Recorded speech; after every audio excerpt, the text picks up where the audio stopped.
Hello, my dear students. I am Karamjeet. I welcome you all on my YouTube channel, Educator Karamjeet. Educator Karamjeet channel पे आप सभी का स्वागत है। Screen के ऊपर जैसे आप देख रहे हैं, आज का जो चैप्टर है वो प्रोनाउन है। प्रोनाउन के कुछ बेसिक्स हैं जो हम लर्न करेंगे आज के इस पार्ट में। ये पार्ट 1 है। जैसा कि मैंने आपको बोला था कि किसी चैप्टर को हम जब लर्न करते हैं उसके बेसिक्स जो भी होंगे मैं आपको करके इस जो भी उसका पूरा एक चैप्टर वाइज जो चीज़ें होंगी वो मैं इसी तरह से सेशन बना के मैं आपको कवर करूँगा, चाहे वो कितने भी वीडियोस बन जाएं।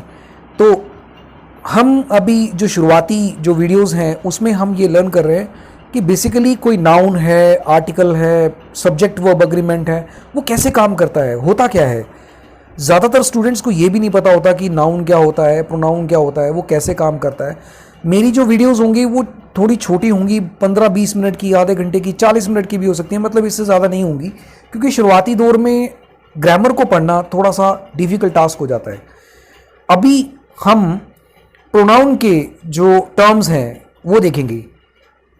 तो इस चैप्टर में बेसिकली आपको ये पता चलेगा कि हम जो लर्न करने जा रहे हैं वो किस तरह से काम करता है, क्या होता है, क्या है प्रोनाउन।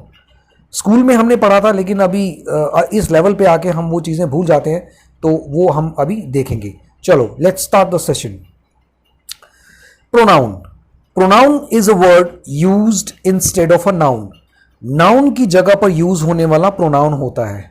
सपोज करिए मेरा नाम करमजीत सिंह है, ऑब्वियसली मेरा जेंडर जो है वो मेल है।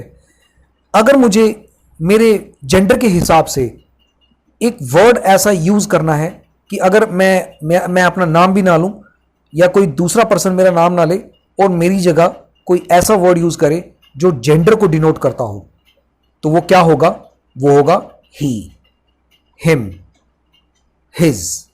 ऑलराइट, तो ये जो शब्द होते हैं ये क्या होते हैं, ये प्रोनाउन होते हैं। तो प्रोनाउन को समझने का सबसे बेस्ट वे अभी मैं आपको आगे करवाऊंगा, बहुत सिंपल तरीके से करेंगे, जो स्कूल में पढ़ने वाले बच्चे में वो भी लर्न कर जाएंगे। तो मैं ये बात हमेशा से क्यों बोलता हूं, क्योंकि जो स्कूल में पढ़ने वाले बच्चे हैं अगर वो अभी से ही इन चीज़ों को अच्छे से लर्न कर लें तो वो आने वाले जो कंपटीशन की दौड़ है या कंपटीशन का एक जो वाइड एरिया है, जब आप कंपटीशन लड़ते हैं तो उस टाइम पे इंग्लिश लैंग्वेज को लर्न करना मुझे नहीं लगता आपके लिए कोई डिफिकल्ट टास्क होगा। बहुत आसानी से आप इस चीज़ को समझ जाएंगे। प्रॉब्लम हमारे एजुकेशन सिस्टम में इसीलिए है कि हमें वो टीचर अच्छे नहीं मिले। इवन मैं अपनी बात करूं तो मेरे टाइम में भी मुझे कोई ढंग का टीचर नहीं मिला। अपनी खुद की मेहनत से मैंने ये चीज़ें लर्न की, पढ़ा। Okay, let's start the session now. Pronoun is a word used instead of a noun. I am a bachelor, I am bachelor, ठीक है। तो मैं अपनी बात कर रहा हूं तो मैं अपनी बात कर रहा हूं। ही स्पीक्स वल्गर वर्ड्स, तो वो गालियां देता है, वो गालियां बोलता है। इसका मतलब क्या है, हम थर्ड पर्सन की बात कर रहे हैं। They go to park every day during lockdown, lockdown के दौरान वो जाते हैं पार्क में, तो वो पर्सन प्लूरल है। Okay, next. अब बात आती है पर्सनल प्रोनाउन की। तो यहीं से प्रोनाउन का चैप्टर जो उसका बेसिक है वो शुरुआत होती है। 3 तरह के प्रोनाउंस होते हैं, first person, second person and third person. Alright, wait, I think pointer मैं यूज करना भूल गया, चलो कोई बात नहीं। Next, yes. तो फर्स्ट पर्सन की बात करते हैं अब हम। सिंगुलर जो फर्स्ट पर्सन होता है वो होता है आई, मी, ये वाला मी, माई, माइन, और उसका प्लूरल क्या हुआ, वी, आर, आवर्स, अस। अब ये वाला जो होता है पोजेसिव होता है, ठीक है, जिसमें हम जैसे हम बोलते हैं कि ये हमारा घर है, दिस इज आवर्स हाउस, ये हमारा घर है। अब पोजेसिव का मतलब क्या होता है ये भी बता देता हूं मैं आपको। पोजेसिव का मतलब होता है जब किसी चीज के ऊपर, ऑब्जेक्ट के ऊपर या किसी पर्सन के ऊपर आपका अधिकार होता है, आपका मालिकाना हक होता है, उसको बोलते हैं पोजेसिव, पोजेस करना। आई मीन जैसे मान लीजिए आपका कोई घर है, फार्म हाउस है, या कोई डॉग है जो आपको आपकी जिंदगी से भी प्यारा है, तो आप उसके लिए क्या वर्ड करेंगे? This is my, my, it's my. अब वो सारे वर्ड क्या हो जाते हैं? वो सारे वर्ड पोजेसिव हो जाते हैं। This is our house, this is ours house, इसका मतलब है कि उस घर के ऊपर आपका मालिकाना हक है। राइट, तो पोजेसिव का मतलब ये होता है। तो यहां पर इस चीज को समझिए। सिंगुलर क्या होता है? जो सिंगल पर्सन होता है, देखिए आई, माई, माइन, मी, मैं, मेरा, मुझे, मेरा, ठीक है। प्लूरल का वी, आर, अस, हम, हमारा, हम। अब वी का ऑब्जेक्ट क्या होता है? अस होता है, ठीक है। ये सब्जेक्ट में यूज होता है, इसको सब्जेक्ट के तौर पे बोलते हैं, इसको ऑब्जेक्ट के तौर पे बोलते हैं, ठीक है। Okay, next second person. तो सेकंड पर्सन क्या हुआ? पहला पर्सन तो मैं हुआ, तो सेकंड पर्सन क्या हुआ? तुम, तुम्हारा, तुम खुद सभी। यहां पर जो देखिए यू, योर, योर्स, योर्स वाला पोजेसिव है, जहां पर एस लगता है yours, your self, your selves. अब जहां पर सेल्फ जैसा वर्ड हो, जैसे मान लो अगर कहें, ये कहें कि तुम खुद, तो उसके लिए हम क्या यूज करेंगे? Your self. अगर ये बात बोले कि योर सेल्व्स, तुम सभी खुद, या तुम खुद सभी, तो इस तरह से हम प्लूरल के सेंस में सबको इंडिविजुअली बोल रहे हैं कि तुम खुद सभी। Self word is a kind of reflexive while changing singular to plural, self change into selves. ये इस बात का आपने ध्यान रखना है कि सेल्फ जो होता है वो प्लूरल में सेल्व्स में चेंज हो जाता है। ओके, तो ये था second person. Third person, third person में मैस्कुलिन देखिए, he, his, him, she, her, hers. His नहीं होता। देखिए अगर किसी वर्ड के लास्ट में हिज है या हिज लगा हो या पोस्ट ऑफ ए लगा हो, पोस्ट ऑफ ए के अकॉर्डिंग तो हो सकता है, लेकिन डबल एस नहीं लगता है तो वो गलत हो जाता है, ठीक है। तो ये ऑलरेडी हिसिंग साउंड है। हिसिंग साउंड क्या होता है? जिसके लास्ट में ऑलरेडी एस हो। हिसिंग साउंड का मतलब होता है जैसे की आवाज का आना, सांप की तरह फन फैला के तो नहीं, खैर उसका जो साउंड होता है वाला sound is called hissing sound. तो हिज बोलते हैं, हिज को बोलते टाइम हिज जैसा साउंड आता है, वो एग्जैक्टली सांप की तरह आता है, तो इसलिए इसको हिसिंग साउंड बोलते हैं। न्यूटर, इट्स और इट्स। ऑल जेंडर्स के लिए दे, दीज, दोज, और रिफ्लेक्सिव प्रोनाउन में देम सेल्व्स, दीज सेल्व्स, दो सेल्व्स, देयर सेल्व्स। कभी भी आप इसको ऐसे नहीं लिखेंगे। देखिए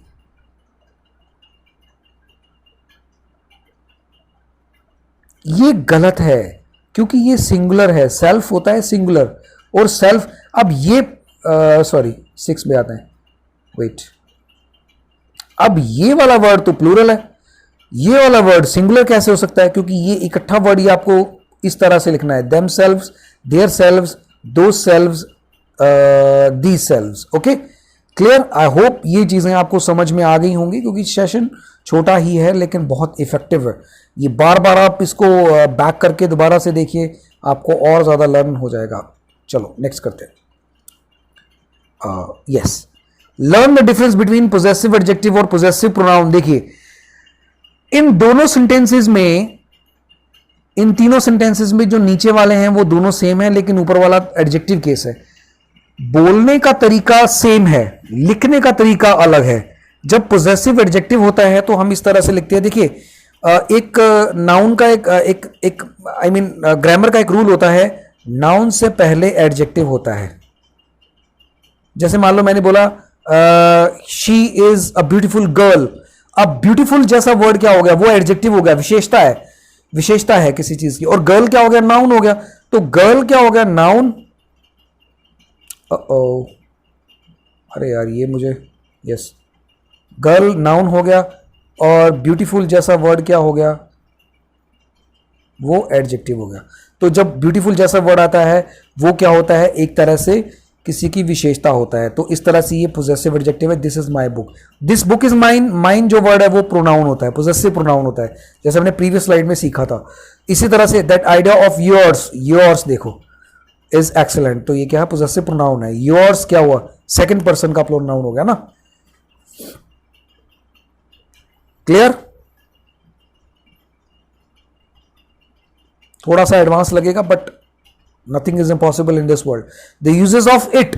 अब इट का यूज कहां होता है? जहां पर विदाउट लाइफ हो.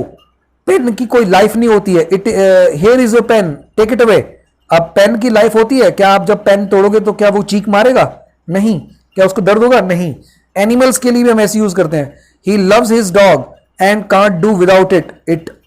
ओके, वो हमारी तरह बोल तो नहीं सकता ना, भौंक सकता है, या कोई भी वो अपने तरीके से वो गुर्रा सकता है, या वो रॉर कर सकता है, या वो किसी भी तरह का कोई भी हो, तो हमारी तरह बातें तो नहीं कर सकता ना वो. तो इस तरह से, तो इसलिए इसको इट की कैटेगरी में रखा जाता है. Next, while referring statement. जब कभी हम स्टेटमेंट बोलते हैं तब भी, जैसे he is telling what is not true and she knows it, और ये जानती है, क्योंकि ट्रूज एक किसी सच की बात कर रहे हैं. सच दिखता थोड़ी ना है. ऐसा थोड़ी ना होता है कि हाँ जी दिखाओ अपना सच, जेब से निकाल के दे दिया, आपने दिखा दिया. नहीं ना, ऐसा नहीं होता है. लेकिन वो सच को दिखाने के लिए प्रूफ्स इकट्ठा करते हैं जब हम बोलते हैं. कोई जवान बच्चा है, छोटा बच्चा है, यंग है अभी, तो उसके लिए भी हम इट्स का यूज करते हैं. ये देखिए, that baby has broken its toys. Okay, his toys नहीं आएगा. Indefinite nominative of an impersonal. It rains हो जाए, इट स्नोज हो जाए, थंडर हो जाए, इसमें जान होती है क्या? नहीं होती. नेचुरल चीजें हैं ना ये, तो इसलिए भी इनके साथ भी हम इट लगाते हैं. जैसे इट इज रेनिंग. अब इट इज रेनिंग बोलते हैं तो वो क्या है? इट इज रेनिंग क्यों बोलते हैं? क्योंकि वो एक इम्पर्सनल है. ठीक है. टाइम वेदर को बताने के लिए, it is spring, it is 9 o'clock, it is 9:45. अच्छा बताइए मुझे, इट इज 9:45 का मतलब क्या है? क्या मतलब है बताइए, कमेंट बॉक्स में मुझे बताइएगा. ठीक है, इट इज 9:45. अगर 2 आ जाए क्वार्टर के बाद तो क्या होता है? अगर क्वार्टर के बाद पास्ट आ जाए तो क्या होता है? इन दोनों के बारे में भी मुझे बताना. अगर क्वार्टर के बाद 2 आ जाए तो बताओ, अगर क्वार्टर के बाद पास्ट आ जाए तो भी बताओ. ये दोनों चीजें मुझे बताना, नहीं तो फिर मैं अगले सेशन में आपको बताऊंगा. नेक्स्ट,